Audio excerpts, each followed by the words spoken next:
브라질 대표팀은 감독 불안정이 큰 문제로 지적됩니다. 2020년 월드컵 이후 치치 감독이 사임한 뒤 1년 사이 3명의 감독이 거쳤습니다. 2023년에는 페르난도 지니스 감독이 임시로 지휘했으나 단 6경기 만에 경질되었고 뒤이어 2024년 1월 도리발 주니오르 감독이 선임되었습니다. 그러나 도니발 주니오르 감독 역시 2025년 3월 아르헨티나전 1대4 참패 후 경질되며 14개월 만에 물러났죠. 이렇게 지도부가 안정되지 못하면서 대표팀의 전술 방향과 선수단 운영의 일관성이 부족했습니다. 최근 브라질 대표팀의 전술적 혼란도 부진 요인입니다. 지니스 감독 시절 시도한 헤레이송 스타일 축구는 남미 예선에서 연패를 당하며 실패로 판명났습니다. 이어서 부임한 도리발 주니오르 감독 체제에서는 전통적인 방식을 회복하려 했으나 미드필더 전략 부재가 두드러졌죠. 브라질은 1990년대 이후 수비와 공격이 분절된 미드필더 구조를 가져왔고 오랜 기간 세계 최정상급 박스-투-박스 미드필더를 배출하지 못했습니다. 이번 예선에서도 중앙 미드필더에서 수적, 전술적 연세를 보여 아르헨티나 등에게 철저히 공략당했죠. 실제 2025년 3월 아르헨티나전에서 브라질은 점유율을 내주고 유효 슈팅 단 1회에 그쳤는데 이는 미드필더에서 경기를 풀어줄 연결고리가 부실했음을 의미합니다. 전문가들은 브라질이 중원에서 열세였고 조직력 없이 개인 능력에 의존해왔다고도 지적했죠. 도리발 주니오르 감독의 과도한 전방 압박 지시와 전술적 균형 상실도 문제로 거론되며 이러한 부분은 코칭 스태프의 역량 부족과도 연관된다는 평가가 대다수입니다.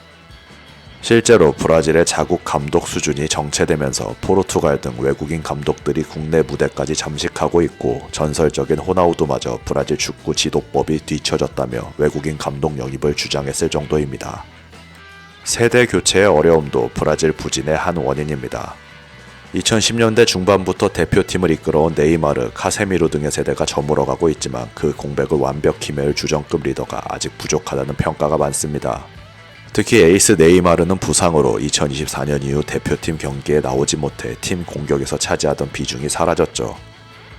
네이마르의 공백 속에 비니시우스, 호드리구 등의 공격을 이끌고 있으나 경험 면에서 아직 전성기의 네이마르만큼 확실한 존재감은 없습니다. 호드리구는 최근 대표팀에서 상징적인 등번호 10번을 물려받았지만 레알에서 은바페와 엔드릭 입단 등 입지 불안으로 심리적 부담을 안고 있다는 평이 있죠. 신의 발굴 측면에서는 긍정적인 조짐도 있습니다.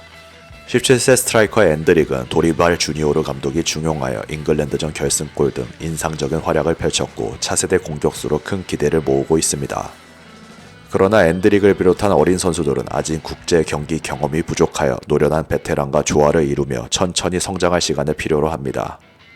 세대 교체기에 접어든 브라질은 당분간 이런 경험 부족에 따른 기복을 감수해야 하는 상황이죠. 내부 요인들이 겹치며 브라질 국제 경쟁력도 눈에 띄게 흔들리고 있습니다. 2022년 월드컵에서는 8강에서 탈락했고 2024 코파 아메리카에서도 우루과이에게 승부차기로 져 8강에 머물렀습니다. 특히 2026년 월드컵 남미 예선에서 브라질은 사상 최악의 행보를 보이고 있습니다. 14경기를 치르는 동안 벌써 5패를 기록했는데 이전 예선 전체에서 최다 패배 기록인 2패를 크게 넘는 수치입니다. 구체적인 지표들을 보면 예선 14경기에서 브라질은 16골을 실점하며 17경기 6실점이었던 이전 예선에 비해 수비 불안이 두드러졌습니다. 또한 2023년 11월에는 예선 역사상 첫 홈경기 패배를 당했고 콜롬비아전 첫 패배, 우루과이전 8년 만의 패배 등 각종 불명의 기록이 나왔습니다. 한때 예선 무패가 당연시되었던 브라질이 남미 라이벌들에게 연달아 무너지고 있는 상황. 아르헨티나, 우루과이 등 라이벌들의 전력 상승 및 유럽 강호들과의 교류 부족도 경쟁력 약화의 한 요소로 지적됩니다. UEFA 네이션스리그 도입 이후 브라질이 유럽 강팀들과 맞붙을 기회가 줄어들면서 최정상급 경쟁을 통한 대표팀의 성장 기회가 제한되었다는 분석이 있죠. 브라질 프로축구의 재정 규모는 유럽 빅리그에 비하면 현저히 작습니다. 브라질 세리에 A 리그 전체 기업의 가치는 약 16억 유로 수준으로 잉글랜드 프리미어리그 등과 격차가 큽니다. 또한 구단 수입 면에서도 유럽 톱 클럽들과 차이가 있는데 브라질 최고 인기 클럽 플라멩고의 2024년 연간 수입이 약 1억 9,800만 유로로 추정되어 레알 마드리드가 10억 유로를 돌파하고 잉글랜드 빅클럽들이 8억 유로 이상을 벌어들이는 것에 비하면 여전히 20에서 25% 수준에 불과하죠. 브라질 구단들은 TV 중계권, 스폰서십 등에서 국내 시장 한계와 통화가치 하락 등의 영향을 받아 수입 규모가 제한적입니다. 또한 많은 브라질 구단들이 누적 적자로 재정 부담을 안고 있는데 2023년 기준 아틀레티쿠, MG, 코린치앙스 등 B클럽들이 수천억 원대의 부채를 지고 있다는 보고가 있습니다. 이를 개선하기 위해 최근 브라질에서는 클럽 기업화와 해외 자본 유치에 움직임이 활발합니다. 보타포구, 바스쿠다가마, 크루제이르 등이 외국인 투자자에 인수되어 재정이 개선되고 선수 영입력이 높아지는 등 변화 조짐을 보이고 있죠. 브라질은 전통적으로 세계 최대 선수 수출국으로도 유명합니다. 최근 피파 이적 리포트에 따르면 브라질 국적 선수들의 국제 이적 건수는 연간 2,350건으로 전 세계 1위를 기록했으며 1,217건인 2위 아르헨티나에 비해 거의 2배에 달했습니다. 브라질산 선수에 대해 국제적 수요가 높다는 의미인데 이러한 해외 진출은 브라질 축구 경제의 중요한 축이죠. 브라질 프로 구단들은 국내에서 성장시킨 유망주를 유럽 등으로 이적시키며 상당한 이적료 수익을 얻습니다. 2023년 한 해 브라질 출신 선수들의 해외 총 이적료는 5억 9천만 달러에 달해 세계 최고 수준이었습니다. 대표적 사례로 2022년 비니시우스 주니오르, 2023년 엔드릭 등이 각각 수천만 유로의 이적료를 기록했습니다. 이처럼 브라질은 젊은 재능의 산실로서 매년 다수의 선수를 유럽 빅리그로 공급하고 있습니다.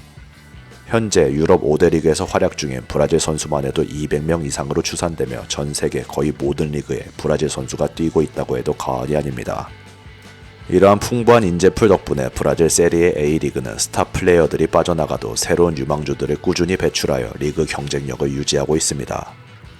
브라질 성인 대표팀에서는 20대 초중반의 젊은 선수들이 주축으로 자리잡고 있습니다. 특히 공격진은 세계적인 잠재력을 지닌 신예들로 구성되어 세대 교체를 이끌고 있죠. 비니시우스와 호드리고는 이미 월드컵을 경험한 차세대 간판으로서 둘 다 레알 마드리드 소속의 월드클래스 잠재력을 갖춘 공격 자원입니다.